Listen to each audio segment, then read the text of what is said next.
안녕하십니까. 세무회계 진수의 황범석 세무사입니다. 오늘은 제가 했었던 조세심판원 불복과 관련해서 인용된 사례를 하나 소개해드리고자 이 자리에 나왔습니다.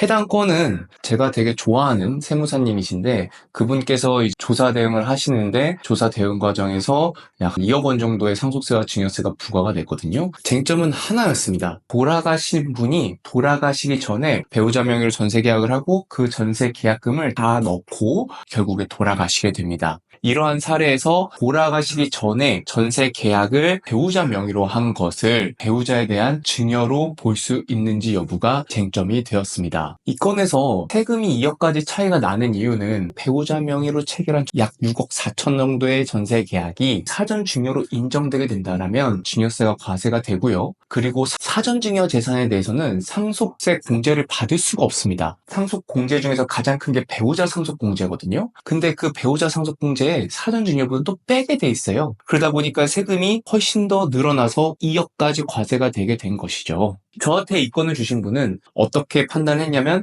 이것은 단순히 돌아가시기 전에 본인이 암투병정으로 부득이하게 와이프 명의로 계약을 체결할 수밖에 없었고 상속재산 분할 협의서에도 그 6억 4천의 보증금은 다 배우자가 받는다라고 적시가 돼 있었기 때문에 이 부분은 당연히 상속재산가액에 포함이 돼야 되는 것이고 그에 따라서 적법하게 배우자 상속공제가 가능하다라고 판단을 하셨던 거죠. 그런데 담당 공무원이 조사 과정에서 이걸 봤을 때는 아니야. 증여라는 건 증여 시점에 과세를 하게 돼 있어. 계약자 명의를 배우자 명의로 한 시점부터 증여받았다고 보는 게 맞아. 라고 판단을 한 것이죠. 그래서 과세관청에서는 전세 계약 시점을 증여 시기로 봐서 6억 4천의 사전 증여가 있었다. 아까 제가 뭐라 했죠? 사전 증여 재산에 대해서는 배우자 상속공제가 안 되기 때문에 2억이 나오게 된 것이죠. 근데 이 세무사님이 왜 이렇게 판단을 하셨을까요? 왜냐하면 과거에 심사청구에서 유사한 사례가 있었기 때문입니다. 심사청구 과정에서 이러한 유사한 사례가 있었고 납세자가 이긴 사례가 있었기 때문에 이 세무사님은 이 결정문을 근거로 우리도 이렇게 하면 될 것이다 라고 판단을 한 것이고요. 양측이 첨예하게 대립했습니다.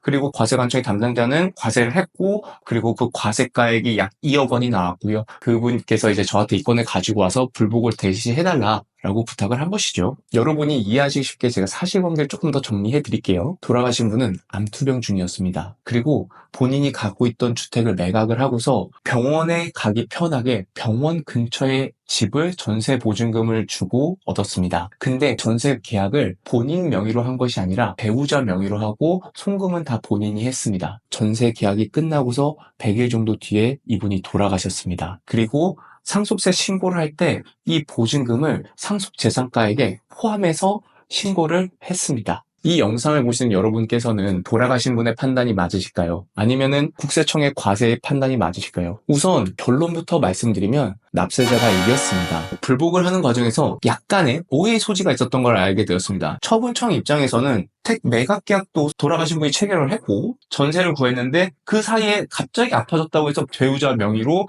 이렇게 전세 계약을 하는 게 맞아? 라고 판단하게 된 것이죠. 그래서 저도 궁금해서 납세자분께 여쭤봤습니다. 근데 사실을 확인해 보니 이 주택 매각 계약할 때도 암투병정으로 매우 힘드셨고 본인이 직접 중개사무소에 가서 계약을 하신 게 아니라 본인은 집에서 누워 계시고 중개사가 집에 와서 그때 계약을 체결하게 된 것이라고 얘기를 들었습니다. 근데 처분청 입장에서는 그걸 몰랐던 거예요. 그래서 저는 바로 그 중개사분을 만나서 확인서를 받았습니다. 이 분이 너무너무 아프셔서 실제로 저희가 방문해서 계약을 체결했습니다. 계약 당시 상황이 어땠었고 이렇게 쌓이는 과정에서 필체가 많이 흔들렸음이 확인이 됩니다. 해서 확인서 만들고 불복 과정에 제출을 했습니다. 그러다 보니 이분이 와병 중이었고 아팠다는 사실이 더욱더 극명하게 드러나게 되고 이분이 움직일 수 없었을 때 계약을 대리로 체결할 수 있었던 것은 배우자밖에 없었고 이 관련 선례들이 꽤 있습니다. 선례도 이렇게 받쳐주고 있으므로 저희 주장이 인용되어야 됩니다라는 주장을 펼쳤고 다행히도 심판원에서 저희 손을 들어주게 되었습니다. 실무를 하다 보면요. 납세자뿐만 아니라 전문가들도 착각하는 것이 유사한 선례가 있으니 우리는 문제 없어 라고 판단하시는 경우가 덜어 있습니다. 그런데 실상은 그렇지 않습니다. 또 가끔 어떤 분들은 예를 들어서 이제 납세자와 과세관청이 다퉜는데 납세자가 졌어요. 근데 졌을 때 과세관청이 인용한 논리들이 있지 않겠습니까? 그 논리를 가지고 와서 이 과세관청의 논리를 싸우면 저희가 인용되지 않을까요? 라고 얘기하시는 분들이 꽤 있으신데 그렇지 않습니다. 사실관계가 유사하다 하더라도요, 그 사실관계에 미세한 차이가 존재하고 담당자마다 판단이 다를 수 있기 때문에 우리랑 똑같은 사례에 대한 판례가 있어 하더라도 요거는 언제든지 뒤집히고 과세될 수 있습니다. 오늘은 다른 세무사님을 통해서 불복을 수행을 해서 인용된 사례에 대해서 한 가지 설명해 드렸습니다. 그 과정에서 똑같은 사실관계라도 어느 쪽에서 보이냐에 따라서 그 판단이 달라질 수 있고, 아무리 선례가 있다 하더라도 또 미세한 사실관계 차이에서 과세가 되기도 하고 또 인용되기도 하고, 이런 부분이 있다는 사실 같이 말씀드리면서 오늘 영상 마치도록 하겠습니다. 끝까지 경청해 주셔서 감사합니다.